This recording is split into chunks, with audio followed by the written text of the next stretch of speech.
Hello students. मैं कृष्णपाल सिंह, सहायक आचार्य भूगोल, आज लेके आया हूँ एक नया वीडियो। और आज हम अपने इस वीडियो में बात करने वाले हैं पर्वतों की। पर्वत पर्वत किसे कहते हैं और पर्वतों का वर्गीकरण। तो इस वीडियो में हम पर्वतों की परिभाषा और पर्वतों के विभिन्न आधारों पर वर्गीकरण के बारे में बात करेंगे।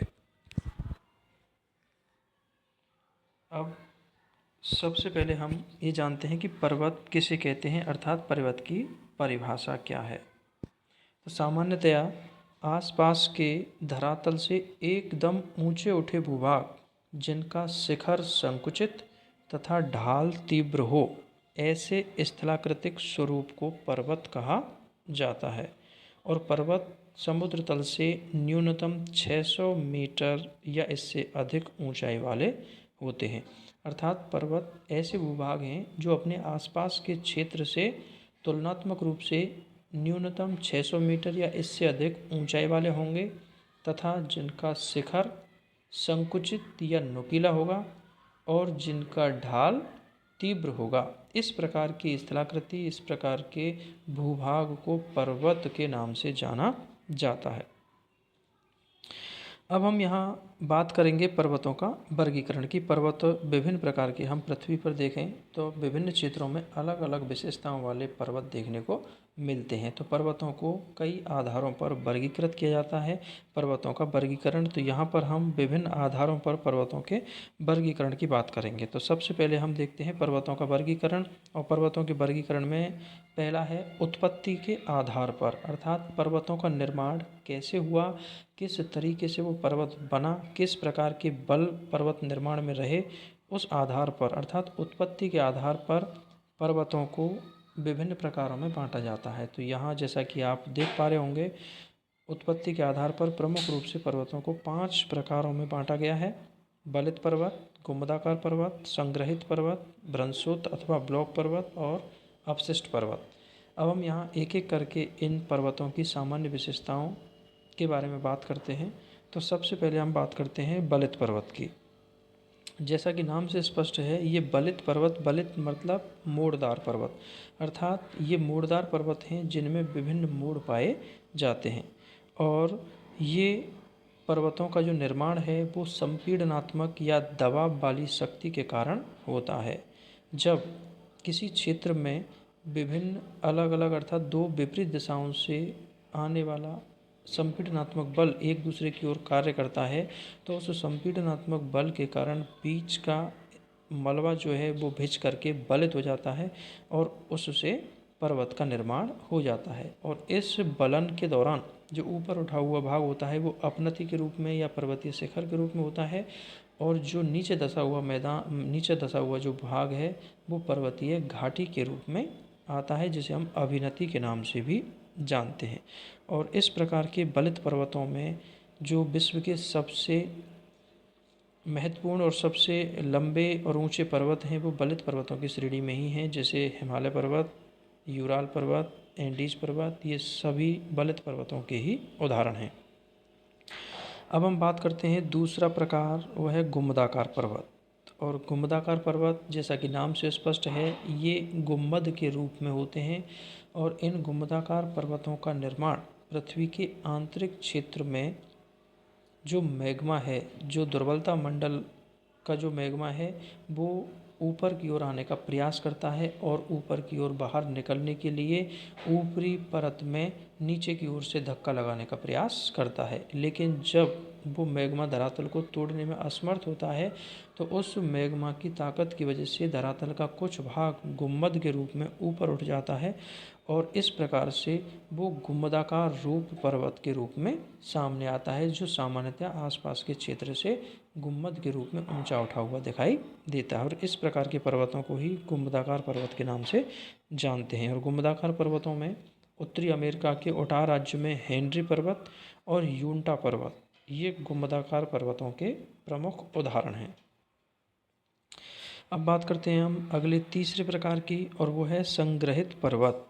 और संग्रहित पर्वत जैसा कि नाम से ही विदित है, इन पर्वतों का निर्माण मलबे के संग्रहण की वजह से होता है। मलबे के या ज्वालामुखी से प्राप्त पदार्थ के इकट्ठा होने की वजह से ये पर्वत बनते हैं।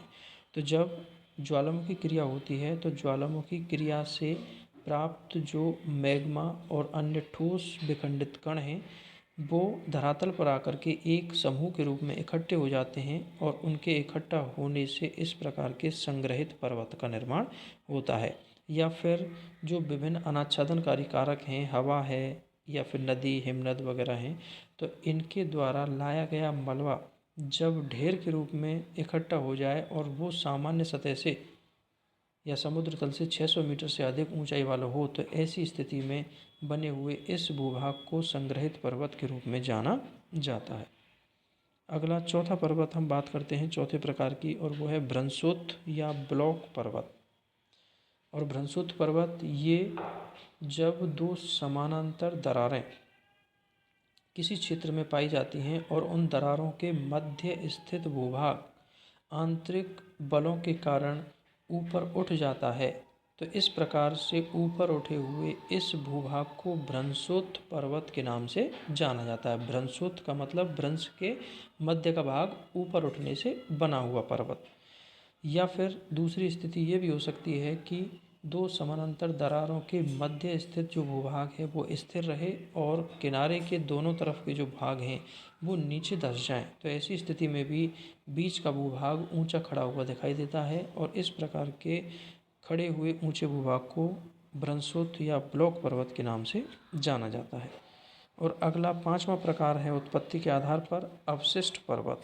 और ये अवशिष्ट पर्वत ये जैसा कि नाम से स्पष्ट है, ये सबसे प्राचीन प्रकार के पर्वत हैं जो अवशिष्ट के रूप में रह गए हैं, अर्थात जिन पर अनाच्छादनकारी कारक लगातार कार्य करते रहते हैं और उनको लगातार घिस करके नीचा बनाते रहते हैं और वर्तमान में ये पर्वत काफ़ी कम ऊंचाई वाले हैं। तो इस प्रकार के पर्वत अवशिष्ट पर्वतों के अंतर्गत आते हैं। और अवशिष्ट पर्वतों में प्रमुख रूप से जैसे अरावली पर्वतमाला है वो अवशिष्ट पर्वत का ही एक उदाहरण है।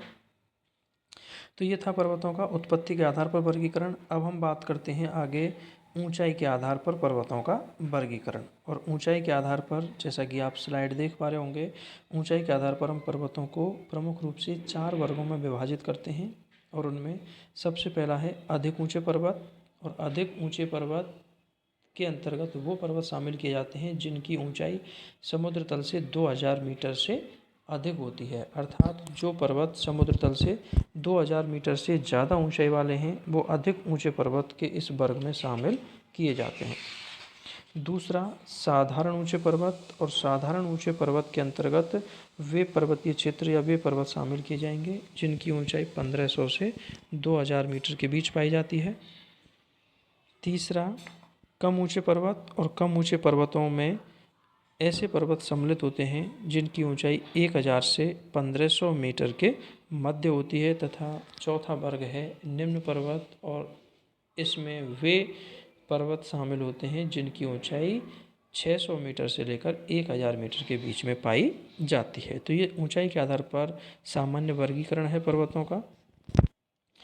अब अगला आधार हम बात करते हैं आयु के आधार पर। और आयु के आधार पर अर्थात पर्वतों का निर्माण कब हुआ उस आधार पर भी हम पर्वतों को यहाँ प्रमुख रूप से 4 वर्गों में बांट सकते हैं। अर्थात अब तक पृथ्वी पर 4 पर्वत निर्माणकारी घटनाएं मुख्य रूप से हुई हैं और उसी आधार पर उन विभिन्न कालों में इन पर्वतों का निर्माण हुआ है। और इन घटनाओं के आधार पर, इन पर्वत निर्माणकारी हलचलों के आधार पर ही पर्वतों को 4 ग्रुपों में बांटा जाता है। तो सबसे पहले है आर्कियन पर्वत। आर्कियन पर्वत, और ये जैसा कि लिखा हुआ है इसमें 40 करोड़ वर्ष पूर्व, आज से लगभग 40 करोड़ वर्ष पूर्व कैम्ब्रियन काल में इन आर्कियन पर्वतों का निर्माण हुआ या आर्कियन पर्वत निर्माणकारी हलचल हुई, जिसमें विभिन्न क्षेत्रों में अलग अलग नामों के जो पर्वत हैं उनका निर्माण हुआ। और उन कैम्ब्रियन युग के बने हुए समस्त पर्वतों को आर्कियन पर्वत की श्रेणी में माना जाता है। इसमें यूरोप का फेनो स्कैंडिनेविया और भारत का जो अरावली पर्वत है ये आर्कियन पर्वतों की श्रेणी में ही शामिल होते हैं। दूसरी बात करते हैं कैलिडोनियन पर्वत की। और ये कैलिडोनियन पर्वत निर्माणकारी जो हलचल है ये आज से लगभग 32 करोड़ वर्ष पूर्व घटित हुई। और इस कैलिडोनियन काल के बने हुए जो पर्वत हैं उनमें प्रमुख रूप से अमेरिका का अपलेशन पर्वत और यूरोप का स्कॉटिश अपलैंड और आयरलैंड के जो विभिन्न पर्वत हैं वो कैलिडोनियन काल के बने हुए पर्वतों में शामिल किए जाते हैं। और तीसरा पर्वत निर्माणकारी काल रहा हर्षिनियन पर्वत। और हर्षिनियन पर्वत निर्माणकारी जो हलचल हुई वो आज से लगभग 22 करोड़ पूर्व हुई, 22 करोड़ वर्ष पूर्व हुई। और 22 करोड़ वर्ष पूर्व हुए इस पर्वत निर्माणकारी हलचल के दौरान बने हुए पर्वतों को हर्षिनियन पर्वत के नाम से जाना जाता है। और हर्षिनियन पर्वत जर्मनी के हॉर्ज पर्वत के नाम के आधार पर इस पर्वत निर्माणकारी घटना को हर्षिनियन के नाम से जाना जाता है। और इस दौरान एशिया में थ्यानसान और अल्टाई पर्वत तथा ऑस्ट्रेलिया का पूर्वी कॉर्डिलेरा और यूरोप की पेनाइन पर्वत श्रेणी का निर्माण इसी हर्षिनियन काल में हुआ था। और अगली बात करें हम अल्पाइन पर्वत और अल्पाइन पर्वतों की जो पर्वत निर्माणकारी अल्पाइन हलचल है ये सबसे नवीन पर्वत निर्माणकारी हलचल है। अर्थात अल्पाइन काल के बने हुए पर्वत सर्वाधिक नवीन हैं और यही कारण है कि अल्पाइन पर्वतों की ऊंचाई भी सबसे ज़्यादा है। और अल्पाइन पर्वत निर्माणकारी जो हलचल है वो वर्तमान से लगभग 3 करोड़ वर्ष पूर्व घटित हुई। और इस दौरान अधिकांशतया नवीन मोड़दार पर्वतों का निर्माण हुआ। और वर्तमान में सबसे ऊंचे और लंबे जो पर्वत हैं जिनमें हिमालय पर्वत, एंडीज पर्वत, काराकोरम श्रेणी, रॉकीज, ये सारी जो महत्वपूर्ण पर्वत श्रृंखलाएं हैं ये सभी अल्पाइन पर्वत श्रेणियों के अंतर्गत शामिल किए जाते हैं, अल्पाइन काल के बने हुए पर्वत हैं। तो इस प्रकार से हम पर्वतों को आयु के आधार पर या उनके निर्माणकारी हलचलों के आधार पर उपरोक्त 4 प्रकारों में वर्गीकृत कर सकते हैं। तो इस प्रकार से आज हमने इस वीडियो में पर्वतों की परिभाषा और पर्वतों के विभिन्न आधारों पर वर्गीकरण के बारे में बात की। उम्मीद करता हूँ आपको दी गई जानकारी समझ में आई होगी। आपको मेरा ये वीडियो अच्छा लगा हो तो इसको शेयर करें और मेरे चैनल को सब्सक्राइब करें। धन्यवाद।